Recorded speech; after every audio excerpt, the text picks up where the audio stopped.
একটা হ্যাডে হচ্ছিল না, এখন আবার দুটো হ্যাড, হ্যাড হ্যাড। তোমারও মাথায় যদি এই কনফিউশন থেকে থাকে যে হ্যাড হ্যাড কি করে ক্লিয়ার হবে, হ্যাড হ্যাড কি করে বসাবো, তাহলে আজকের ভিডিওটা তোমার জন্য। ওকে, চলো দেরি না করে ভিডিও শুরু করা যাক। দেখো, প্রথমেই সেন্টেন্স রয়েছে I had breakfast, I had breakfast আর আই হ্যাড হ্যাড ব্রেকফাস্ট। এই দুটো লাইনের মধ্যে পার্থক্য তুমি যদি না বোঝো তাহলে ভিডিওটা কিন্তু আজকে তোমার জন্য। ওকে, চলো দেখো, ফার্স্টে আমরা একটা জিনিস দেখব, হ্যাজ আর হ্যাভ এই দুটো কি করে লাইনে ইউজ করি আমরা। আই হ্যাভ আ কার বা হি হ্যাজ আ কার, তাই তো? এখানে হ্যাভ বা হ্যাজ আছে যে, এরা কি হিসেবে ইউজ হয়েছে? Main verb. অথচ এরা তো হেল্পিং ভার্ব, তাই না? হ্যাজ বা হ্যাভ এরা কি হেল্পিং ভার্ব। তাহলে যে সেন্টেন্সে এরা একা বসে, যেখানে কোনো মেইন ভার্ব নেই, সেখানে এরা মেইন ভার্বের মতো কাজ করে, তাই এরা মেইন ভার্ব এখানে। ওকে, কারটা কি? এটা তো অবজেক্ট, এগুলো তো অবজেক্ট, তাই না? তাহলে এখানে এরা হচ্ছে মেইন ভার্ব। তা এখানে এটা কি সেন্টেন্স? Present tense. ওকে, এখানে এটা প্রেজেন্ট টেন্স। এবার দেখো, they have gone, she has gone. Okay, এখানে আমরা দেখতে পাচ্ছি অ্যাজ হেল্পিং ভার্বই এরা ইউজ হয়েছে, রাইট? কেন? কারণ পাশেই দেখতে পাচ্ছি আমরা মেইন ভার্ব আছে গন, তাই না? পাশেই মেইন ভার্ব দেখতে পাচ্ছি আমরা। আর মেইন ভার্বটা এটা কিভাবে ইউজ হয়েছে? পাস্ট পার্টিসিপল, অর্থাৎ ভার্বের থার্ড ফর্ম, ভার্বের থার্ড ফর্ম, রাইট? তাহলে এখানে হেল্পিং ভার্ব, এখন এটা হেল্পিং ভার্ব হিসেবে ইউজ হয়েছে আর মেইন ভার্ব রয়েছে, তাই সেন্টেন্সটা কি হয়ে গেছে? প্রেজেন্ট পারফেক্ট টেন্সে হয়ে গেছে। ওকে, এতটুকু ক্লিয়ার? আশা করছি বুঝতে পারছো ব্যাপারটা।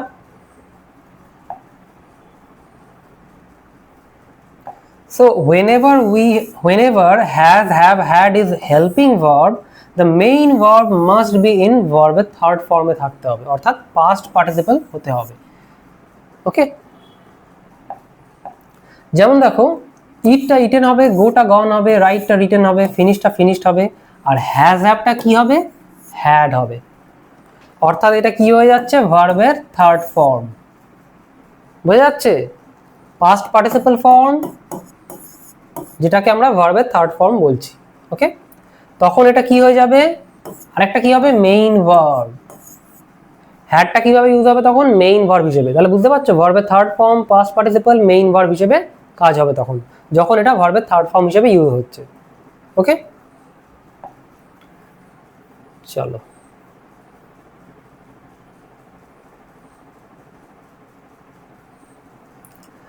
দেখো, এবার কিছু সেন্টেন্স দিয়ে আমরা জিনিসগুলোকে ক্লিয়ার করি। দেখো,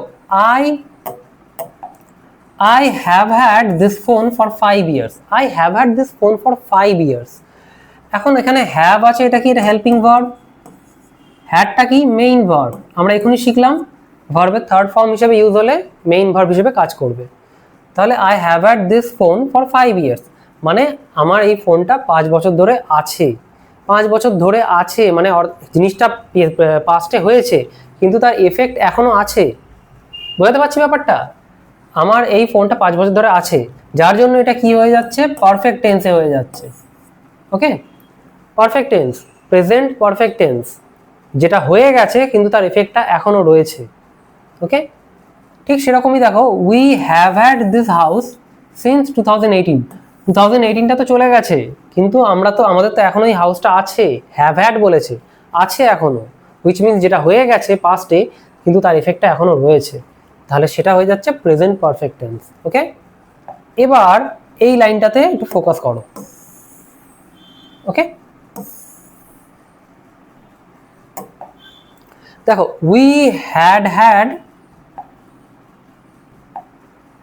had dinner before the guest arrived.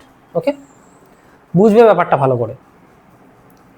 we had মানে আমি কি বললাম যে যখন দুটো এরকম থাকছে তখন কি হচ্ছে? দুটো had আমরা পাচ্ছি। আমরা ওখানে কি দেখলাম? হ্যাভ হ্যাড ছিল, তো ফার্স্টেরটা হেল্পিং ভার্ব, পরেরটা মেইন ভার্ব, তাই তো? তাহলে এখানেও তাই হচ্ছে, ফার্স্টেরটা হেল্পিং ভার্ব, পরেরটা মেইন ভার্ব। ঠিক কথা? তাহলে এইটুকু বলতে পারছি যে এখানে dinner, we had dinner before the guest arrive. আচ্ছা, এখানে কি হবে, হ্যাড হ্যাড ডিনার কখন বলছে? আমরা তো উই হ্যাড ডিনার বললেও হয়ে যেত, ভালো করে দেখো, উই হ্যাড ডিনার বললেও হতো না, হয়ে যেত তো, we had dinner before the guests arrived, তাই তো, যে আমরা ডিনার করেছিলাম যখন গেস্ট আসার আগে আমরা ডিনার করে নিয়েছিলাম, হ্যাড বললেই হয়ে যেত। দেখো যখনই দুটো পাস্ট ইভেন্ট হবে না, যখনই দুটো পাস্ট ইভেন্ট হবে, দেখো এখানে দুটো ইভেন্ট আছে, ডিনার করা, ভালো করে বুঝবে, ঠিক আছে, এখানে ডিনার আছে আর এখানে গেস্ট এসছে, দুটো ইভেন্ট আছে, ওকে। যখন এরকম দুখানা পাস্ট ইভেন্ট থাকবে, দুখানা জিনিস যেটা হয়ে গেছে, দুটো জিনিসই হয়ে গেছে, তখন আমরা হ্যাড হ্যাড ইউজ করব, ওকে। এখন প্রবলেম হচ্ছে এখানে তো একটা হ্যাড ইউজ করলেই হয়ে যেত, we had dinner before the guests arrived, তাই তো, কোনো অসুবিধার ব্যাপার ছিল না। দেখো ইংলিশে কি হয় না, আমরা যখন দুটো ইভেন্ট পাস্ট ইভেন্ট বোঝাই, দুটো পাস্ট ইভেন্ট, তখন আমরা পাস্ট পারফেক্ট টেন্স ইউজ করি। এটা কি হয়ে যাচ্ছে, পাস্ট পারফেক্ট, এই টেন্সটা হয়ে যাচ্ছে past perfect, had had passed perfect, okay. Had দিয়ে আছে আর এখানে ভার্বের থার্ড ফর্ম আছে, বোঝা যাচ্ছে। এই হ্যাড হ্যাড থাকে বলেই কনফিউশনটা তৈরি হয়, হ্যাড হ্যাড ধরো না, মনে করো এখানে হ্যাড আছে আর এখানে ভার্বের থার্ড ফর্ম আছে, তাহলেই কনফিউশনটা ক্লিয়ার হয়ে যাবে। পাস্ট পার্টিসিপল ফর্ম আছে, তাহলে এই যে ফর্মটা আমরা ফর্ম করছি, এখানে যে ফর্মটা তৈরি করছি, এটা হচ্ছে পাস্ট পারফেক্ট টেন্স, ওকে, পাস্ট পারফেক্ট। তো পাস্ট পারফেক্ট টেন্সে দুখানা যখন সিচুয়েশন থাকবে, দুটো পাস্ট সিচুয়েশন থাকবে, তখন আমরা যেই সিচুয়েশনটা আগে হয়েছে তার আগে হ্যাড হ্যাড ইউজ করব, উই হ্যাড হ্যাড ডিনার, ওকে, কারণ ডিনারটা আমাদের আগে হয়েছে, বিফোর দ্য গেস্ট অ্যারাইভ। এখন প্রশ্ন হচ্ছে, দেখো এখানে তোমাদের কনফিউশন হয়ে যাবে যে এই হ্যাড হ্যাডটা তো না করে আমরা হ্যাডই করতে পারতাম, শুধু হ্যাড করতে পারতাম তো, তাহলে তো লাইনটা এমনি ক্লিয়ার হয়ে যাচ্ছে। ফার্স্ট অফ অল ইংলিশে আমরা যখন ফর্মাল ইংলিশে আমরা হ্যাড হ্যাড ইউজ করব পাস্ট পারফেক্ট টেন্স বোঝানোর জন্য। যখন আমরা কথা বলবো নর্মালি বা নর্মালি ইনফর্মাল ইংলিশ যখন থাকবে, তখন আমরা শুধু একটা হ্যাড ইউজ করতে পারি, এটা ফার্স্ট কথা। এখন এখানেই শেষ হয়ে যাচ্ছে না, এখানেই শেষ হয়ে যাচ্ছে না, একটা হ্যাড আমি দুটো হ্যাড কেন বসাবো, কি নেসেসিটি রয়েছে আমি দুটো হ্যাড বসাবো? ফার্স্ট অফ অল দেখো, যখন আমরা হ্যাড বলি না, এই হ্যাড হ্যাড ইউজ করছি দুটো জিনিসের জন্য ইউজ করছি আমরা, এক তো হচ্ছে ইট, ওকে, আর আরেকটা হচ্ছে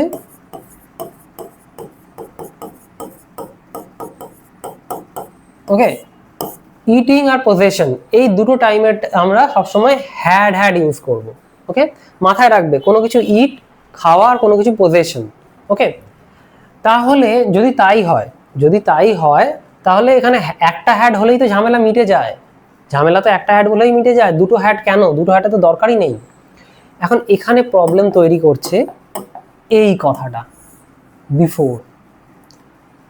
কি হচ্ছে, আমরা যখন দুটো পাস্ট ইনসিডেন্ট ধরছি, তার মানে কি, তার মানে দুটো পাস্ট ইভেন্টের কথা বলছি আমরা, কিন্তু যখনই এই যে বিফোরটা চলে আসছে, কোন সিচুয়েশনটা কার আগে হয়েছে সেটা বলে দিচ্ছে, ওকে। যখনই বলে দিল বিফোর দ্য গেস্ট অ্যারাইভ, তার মানে ডিনারটা আমরা গেস্ট অ্যারাইভের আগে করে নিয়েছিলাম, ওকে, গেস্ট আসার আগেই আমরা ডিনার করে ফেলেছি, তার মানে এটা আমার টাইম লাইনটাকে দেখিয়ে দিচ্ছে যে কখন কোনটা হয়েছে, যার জন্য এই একটা হ্যাডকে আননেসেসারি মনে হচ্ছে, একটা হ্যাড মনে হচ্ছে যেন দুটো হ্যাড ইউজ না করে একটা হ্যাড থাকলেই হতো, তাই তো। কিন্তু ব্যাপারটা হচ্ছে, আমাকে যদি পাস্ট পারফেক্ট টেন্সে কোনো কিছু ইউজ করতে হয়, আমাকে দুটো হ্যাডই ইউজ করতে হবে, কারণ সিচুয়েশন দুখানা রয়েছে, এই যে বিফোর বা আফটার বা ধরো ওয়েন, এই ওয়ার্ডগুলো যখন থাকবে না এখানে, তখনই এই পাস্ট পারফেক্ট টেন্সের ভেতরে একটা হ্যাড ইউজ করতে গিয়ে সমস্যা তৈরি হয়, তখন মানে দুটো হ্যাড ইউজ করতে গিয়ে সমস্যা তৈরি হয়, তখন মনে হয় একটা হ্যাড ইউজ করলেই হয়ে যায়, বোঝাতে পারছি ব্যাপারটা? তো এই ওয়ার্ডগুলোর জন্য আমাদের টাইম লাইনটা রিভিল হয়ে যাচ্ছে, যার জন্য মনে হচ্ছে একটা হ্যাড হলেই সমস্যা মিটে যাবে। যখনই পাস্ট পারফেক্ট টেন্স ইউজ করবে, তখনই দুটো ইভেন্ট পরপর অবশ্যই থাকবে পাস্ট পারফেক্ট টেন্সে, আর তখনই আমরা যেই সিচুয়েশনটা আগে হয়েছে সেই সিচুয়েশনটার আগে পারফেক্ট দুটো হ্যাড ইউজ করব, ওকে, দুটো হ্যাড ইউজ করব। এখন আরেকটা সিচুয়েশন আমাদের কি হয়, কখন আমরা হ্যাড ইউজ করি, বললাম পজেশন, আরেকটা কোথায় ইট। যখন আমরা ইট আর পজেশন করব, যখন এই বিফোর আফটার এগুলো দেওয়া থাকবে না, তখন আমাদেরকে হ্যাড ইউজ করতে হবে, আমরা দেখব। তার আগে ব্যাপারটা একটু বুঝে নাও। দেখো আমরা এইটুকু দেখলাম যে action happened in the past but it is connected to the present, তো তখন আমাদের কি হচ্ছে, প্রেজেন্ট পারফেক্ট টেন্স। অ্যাকশন যেটা হয়ে গেছে কিন্তু এখনো সেটা প্রেজেন্টের সঙ্গে কানেক্টেড আছে, তো আমরা কি করছি, প্রেজেন্ট পারফেক্ট টেন্স। কিন্তু যেটা one past action happen before another past action, অর্থাৎ দুটো পাস্ট অ্যাকশন থাকছে, তখন আমরা পাস্ট পারফেক্ট টেন্স ইউজ করছি। ওকে, এখন ব্যাপারটা একটু ভালো করে বুঝে নাও কি বলতে চাইছে, ভালো করে বুঝবে জায়গাটা। আই হ্যাড ব্রেকফাস্ট, তার মানে হচ্ছে আই এট ব্রেকফাস্ট, মানে একটা পাস্ট ইভেন্ট। আমি খাবার খেয়েছি, আমি ব্রেকফাস্ট খেয়েছি, এই কথাটা বলা হচ্ছে শুধুমাত্র। আই হ্যাড ব্রেকফাস্ট মানে I ate breakfast, basically I ate breakfast. যদি আমি বলি আই হ্যাভ হ্যাড ব্রেকফাস্ট, মানে আমি ব্রেকফাস্ট তো খেয়েছি, I have already eaten breakfast. I am not hungry now, কারণ আমি খেয়েছি, তার এফেক্টটা আমার অলরেডি আছে, হয়ে যাচ্ছে। I had breakfast before school started, অর্থাৎ আমি ব্রেকফাস্ট স্কুল শুরু হওয়ার আগে খেয়েছি, তার মানে two past event, breakfast happen first, breakfast ফার্স্টে হয়েছে, যেহেতু ব্রেকফাস্ট ফার্স্টে হয়েছে তাই আমরা কি করছি, তার আগে হ্যাড ইউজ করছি। বোঝা যাচ্ছে সিচুয়েশনটা, বুঝতে পারছো? হ্যাড ইউজ করবো যখন দুটো পাস্ট ইভেন্ট হবে, বুঝতে পারছো? এখন দেখো এখানেও তো বিফোর রয়েছে, তাই না?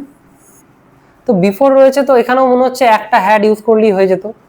দেখো এখানে বলছে I had breakfast when my friend called, same জিনিস, এখানে ওয়েন আছে, তার মানে দুটো পাস্ট ইভেন্ট বোঝানোর জন্য ওয়েন বলছে, তাই তো?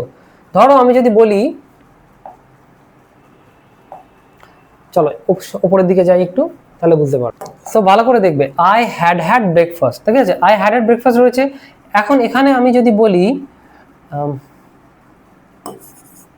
By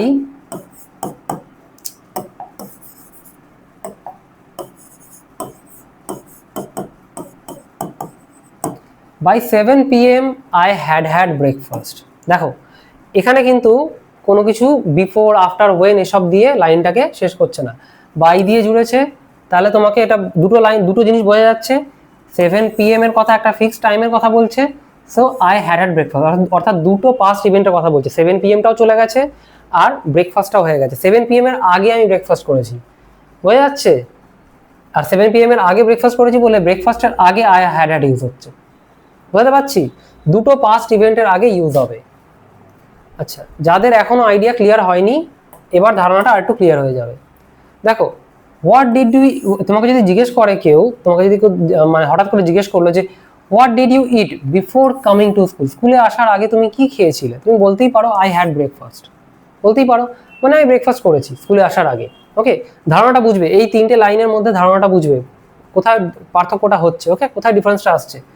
what did you eat before coming to school, স্কুলে আসার আগে তুমি কি খেয়েছিলে, তোমাকে একটা নর্মাল টাইম লাইনে জিজ্ঞেস করলো স্কুলে আসার আগে কি খেয়েছিলে, ওকে, তখন তুমি কি বললে, আই হ্যাড ব্রেকফাস্ট, আমি ব্রেকফাস্ট করেছিলাম। এবার তোমাকে তোমার বন্ধু জিজ্ঞেস করছে যে friend offers you a sandwich during tiffin break, তোমাদের টিফিন ব্রেক হয়েছে, তখন তোমাকে স্যান্ডউইচ দিল তোমার বন্ধু, তুমি কি বলছো, no thanks I have had breakfast, মানে না, আমার ব্রেকফাস্ট, আমি খেয়েছি ব্রেকফাস্ট। তার মানে কি, তুমি যখন হ্যাভ হ্যাড ইউজ করছো, তার মানে ইভেন্টটা তো পাস্টে হয়ে গেছে, তোমার ব্রেকফাস্ট খাওয়াটা তো পাস্টে হয়ে গেছে, কিন্তু তার এফেক্টটা এখনো আছে, হুইচ মিনস তোমার খিদে নেই, তুমি হাংরি নয়, বোঝা গেছে?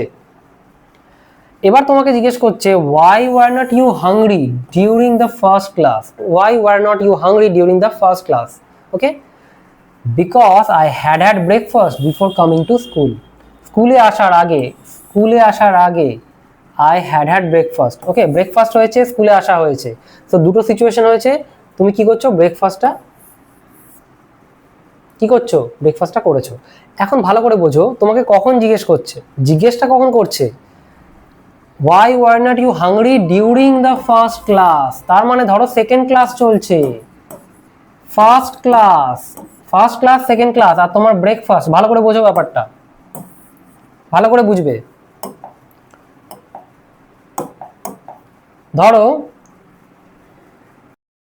ধরো সেকেন্ড ক্লাস, ওকে, সেকেন্ড ক্লাস, ফার্স্ট ক্লাস, আর এখানে হয়ে গেল তোমার ব্রেকফাস্ট। তোমাকে সেকেন্ড ক্লাসে জিজ্ঞেস করছে বা থার্ড ক্লাসে বা পরে যখনই হোক জিজ্ঞেস করছে তুমি ফার্স্ট ক্লাসে কেন হাংরি ছিলে না, তুমি কি বলছো? কারণ আমি ব্রেকফাস্ট করেছিলাম, মানে ফার্স্ট ক্লাসের আগে সেটা হয়েছে। বুঝতে পারছি? এইভাবে হ্যাড ইউজ হয়। হ্যাড হচ্ছে পাস্ট পারফেক্ট টেন্সে আছে, ভয় পাওয়ার কিছু নেই। হ্যাড যখনই ইউজ করবে দেখবে দুটো পাস্ট ইভেন্ট আছে কিনা। সিচুয়েশনটা বুঝলে? তোমাকে সেকেন্ড ক্লাসে জিজ্ঞেস করছে ফার্স্ট ক্লাসে তুমি খেয়েছিলে, কেন তুমি খাওনি? তুমি বললে ফার্স্ট ক্লাসের আগে আমি ব্রেকফাস্ট করেছি, অর্থাৎ ফার্স্ট ক্লাসটাও হয়ে গেছে, ব্রেকফাস্টটাও হয়ে গেছে। বোঝা যাচ্ছে? তোমাকে প্রেজেন্টে এটা প্রেজেন্টে জিজ্ঞেস করছে তোমাকে। এইভাবে ইউজ করবে হ্যাড। ওকে, আশা করছি পুরো ধারণা ক্লিয়ার করতে পেরেছি কিভাবে তুমি হ্যাড ইউজ করবে। তোমাদের মধ্যে যদি কেউ থাকে যে যার কোনো রকম কিছুতে প্রবলেম হচ্ছে, যে কোনো টপিকে হোক, ঠিক আছে, যদি কোনো রকম কিছুতে অসুবিধা হয় কমেন্ট সেকশনে জানাও, আমি চেষ্টা করব তোমাদের প্রবলেম সলভ করার। যারা গভর্নমেন্ট জবের জন্য এক্সাম দিচ্ছ, কোনো এক্সাম দিচ্ছ, কি দিচ্ছ, কোথায় প্রবলেম হচ্ছে সেটাও জানাতে পারো, আমি চেষ্টা করব সমস্যার সমাধান করার। ওকে, আজকে এতটুকুই থাকলো, দেখা হবে নেক্সট ভিডিওতে, ততক্ষণ টাটা।